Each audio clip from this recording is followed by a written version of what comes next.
New fallout from what the president calls an historic agreement on Iranian nukes, and the critics call a deal that will live in infamy for the dangers it poses to the world. It is July 14th, 2015, a date on which there is a clear shift in the global balance of power. What we don't know yet is whether it is a move toward peace or a Mideast nuclear arms race. Today, more than 25 years after Iran obtained the secrets to building a nuclear weapon, the U.S., its partners, and Iran reached what President Obama celebrated as a deal to limit Iran's nuclear program, which he says will make America and the world more safe. Because America negotiated from a position of strength and principle, we have stopped the spread of nuclear weapons in this region. This deal offers an opportunity to move in a new direction. In Iran, they are celebrating as well, rejoicing in the coming end to sanctions that had badly compromised the Iranian economy. Remember, this is the same Iran that just a few days ago was vowing death to Israel and chanting death to America. Listen.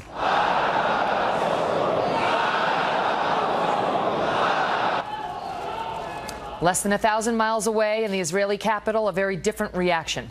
Prime Minister Benjamin Netanyahu calling this a historic mistake that gives Iran access to $100 billion and a sure path to the bomb. By not dismantling Iran's nuclear program, in a decade this deal will give an unreformed, unrepentant, and far richer terrorist regime the capacity to produce many nuclear bombs. In fact, an entire nuclear arsenal with the means to deliver it. What a stunning, historic mistake.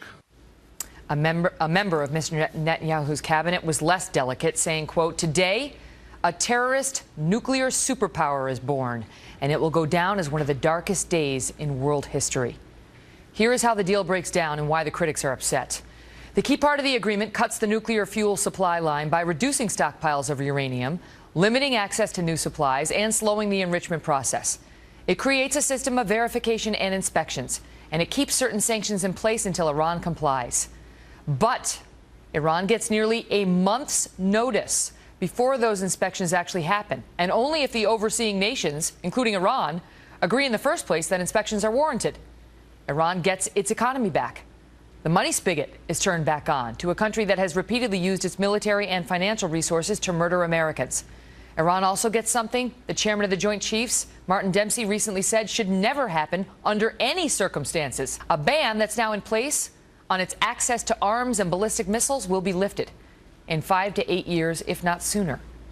And when this deal runs out in less than a decade, Iran still may get the bomb. Tonight, we have Ron Dermer, the Israeli ambassador to the United States, as well as Mark Thiessen, who's a former chief speechwriter for President George W. Bush. But we begin with Fox News senior political analyst Brit Hume.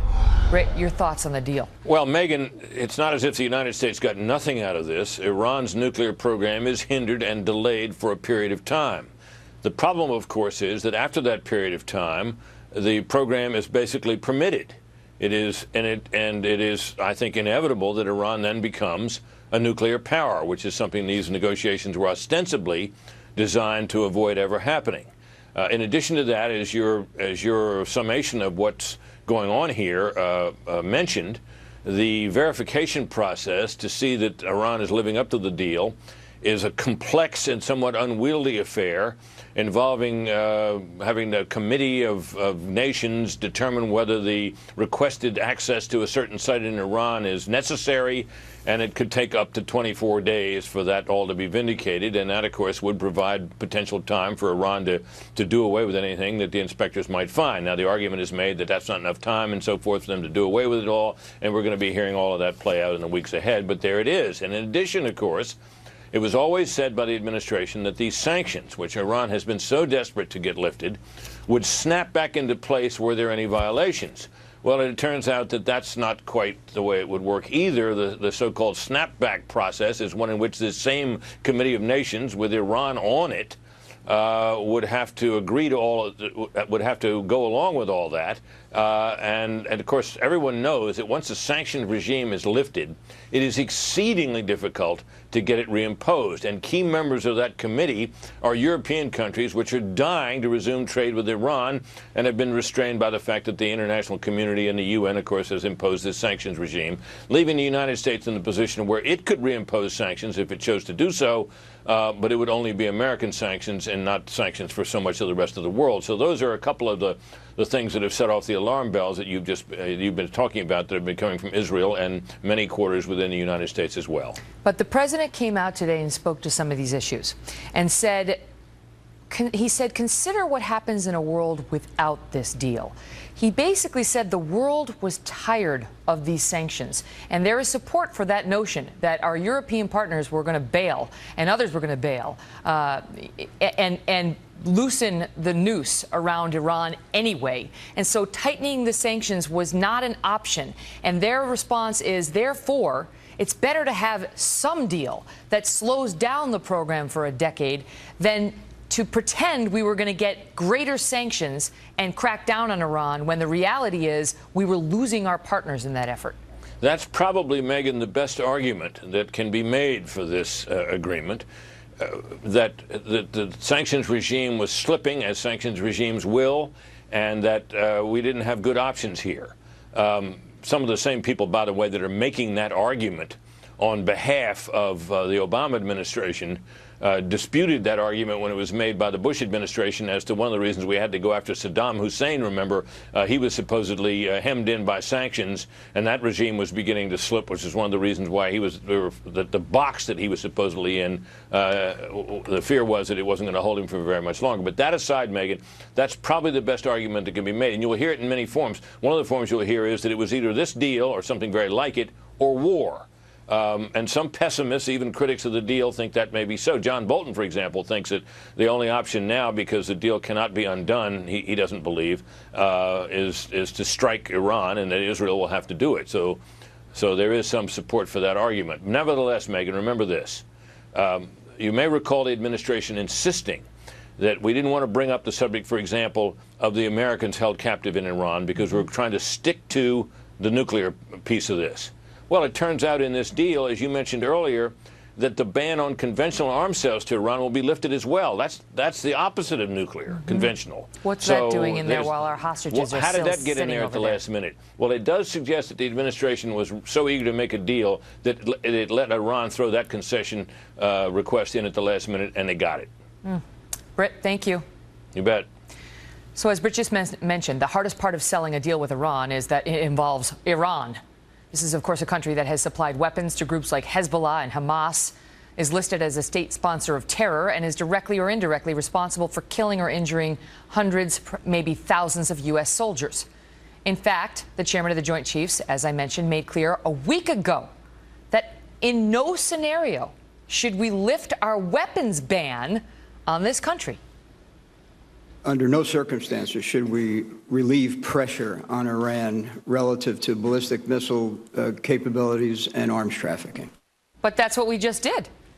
Mark Thiessen is a Fox News contributor and a former chief speechwriter. That's exactly what we did. They put it in at the last minute after they said we have to stick to nuclear. Don't talk to us about your hostages. Oh, but we'd love for you to lift this arms embargo. And we did it, even though that's Martin Dempsey saying that's a red line. It's amazing. I mean, does Barack Obama ever listen to his military advisors about anything? I mean, the nuclear side of this deal is bad enough. But just a week ago, both his chairman of the Joint Chiefs of Staff and his Secretary of Defense warned that under no circumstances should we be lifting the arms embargo or the restrictions on ballistic missiles. And he ignored their advice and did it. And it's not just them. General Lloyd Austin, the commander of CENTCOM, said just 4 months ago, in addition to its nuclear program, Iran has the largest, most diverse ballistic missile arsenal in the Middle East.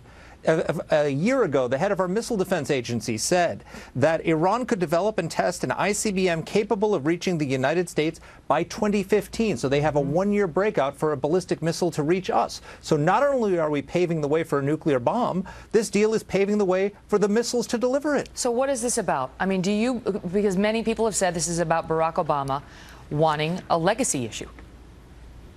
It's very much about him wanting a legacy issue. I couldn't agree more. But I mean, his legacy, his insistence on a legacy is constantly interfering with our national security. He wanted a legacy of pulling all of our troops out of Iraq. Our military commanders told him, don't do that. He did it anyway, and he's got a legacy of having given us the rise of ISIS. Now he wanted a legacy of a nuclear deal, and now our military commanders told him, don't lift the sanctions on ballistic missiles and on weapons, and he's doing it anyway. They're getting his legacy. So Iran gets $100 billion, and they get access to arms and ballistic missiles within the next 5 to 8 years that our chairman of the Joint Chiefs said under no circumstances should they get. We've also lifted sanctions on some sketchy individuals, although the administration says not to worry.